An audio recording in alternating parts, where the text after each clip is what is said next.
Hola, ¿qué tal, compitas? Pues esto que les voy a mostrar, o mejor dicho, lo que les voy a leer es un testimonio de lo ocurrido con el fuerte sismo o el terremoto de 7.1 grados. Esto proviene desde Puebla y está publicado en Proceso y dice: el 19-S parecía un día como cualquier otro, había que ir a la universidad. Al llegar al salón, mis compañeros cuestionaron a la maestra sobre la omisión del simulacro a las 11. A la 1 tuvimos examen. Suerte a todos, dijo la primera compañera en terminar.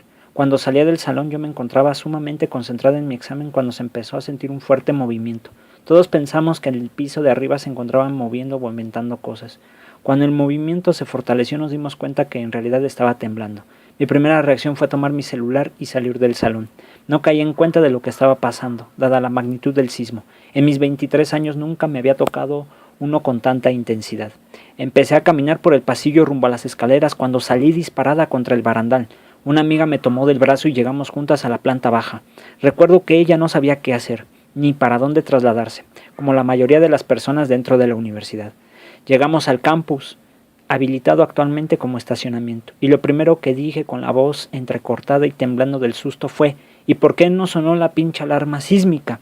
Personas a mi alrededor me escucharon y cayeron en cuenta de que en efecto no había ocurrido sonido alguno.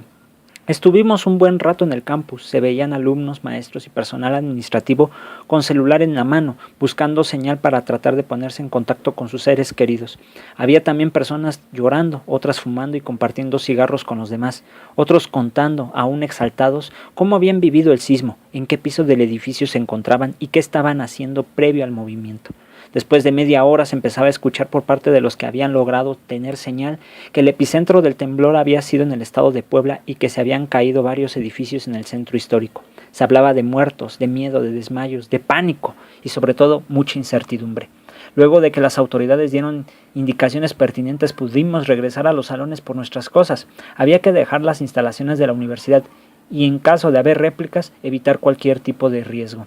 El estacionamiento estuvo congestionado aproximadamente una hora, dada la premura de todos para salir a sus casas con sus familias y o seres queridos. Decidí irme a la casa de mi mejor amiga, puesto que vive cerca de la universidad. Se decía que no había luz en la ciudad, por lo tanto no había semáforos y eso estaba generando caos vial.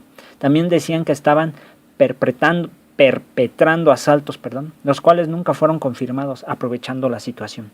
Cuando llegamos a casa de mi amiga, estábamos muy tensas. En cuanto mi amiga Paola tuvo la oportunidad, se puso a revisar las redes sociales, en las que ya circulaban videos e imágenes de lo ocurrido apenas hace unas horas. Fue impresionante ver en lo que había pasado en la Ciudad de México: caída de edificios, explosiones, el pánico en las calles, gente gritando. Yo decidí no abrir Facebook hasta que hubiera más calma, cosa que no sucedería pronto.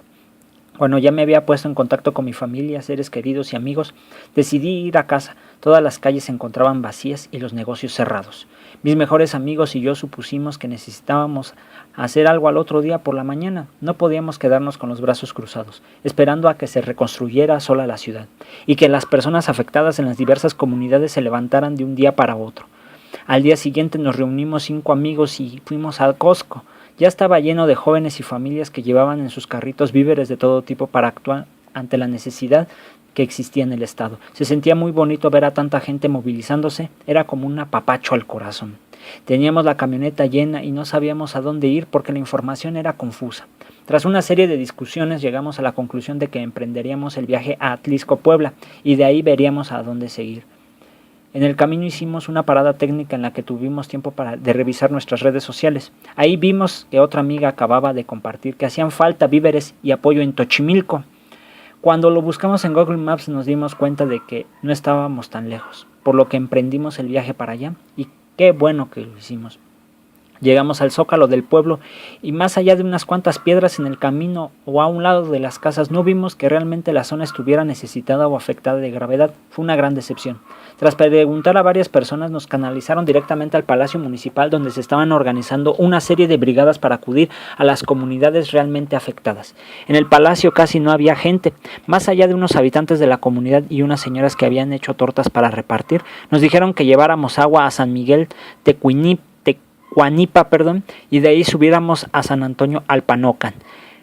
Decidimos lanzarnos a la aventura. En el camino nos topamos con varios derrumbes pequeños sobre la carretera, al igual que algunos árboles caídos, pero nada que impidiera el acceso. Llegamos a Tecuanipa y desde que entramos a la comunidad observamos bastantes viviendas dañadas, además de la secundaria que perdió completamente una de sus paredes. Encontramos una gran fila de gente en las que estaban tomando datos sobre los daños a sus viviendas y sus pérdidas. Se veían cansados, con miedo, preocupados. Había personas de la tercera edad, niños, jóvenes, familias completas y en efecto casi no había víveres ni presencia de autoridades de gobierno. Tras tomar una lista de las necesidades de la comunidad y realizar un video en el que registrábamos a algunos de los pobladores contando lo ocurrido, decidimos continuar nuestro viaje a Alpanocan. Llegando vimos la iglesia muy dañada que podía caerse en cualquier réplica sin importar la magnitud. Casas sin paredes, gente asustada, bardas caídas, escombro por todos lados y el clima que no ayudaba en nada para la situación. Era bastante frío y el ambiente tenso. Se sentía la angustia en cada respirar.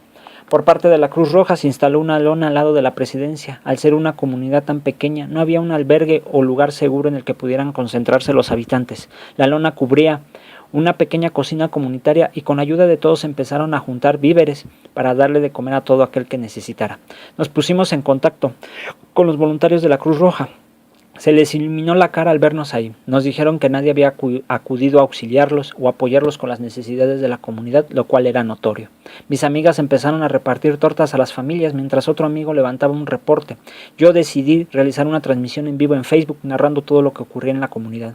Cuando una señora que vivía ahí vio lo que estaba haciendo y me invitó a pasar a su casa. Fue muy duro ver las condiciones en las que quedó su vivienda. Era totalmente inhabitable. Debo confesar que ver eso movió muchas cosas en mí.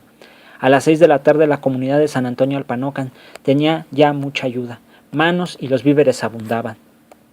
La gente se enteró de las necesidades que había y se arriesgó a llegar a lugares que ni siquiera sabían que existían. Como dicen por ahí, nos pusimos la del Puebla y nos unimos como sociedad para apoyar a quien lo necesitara.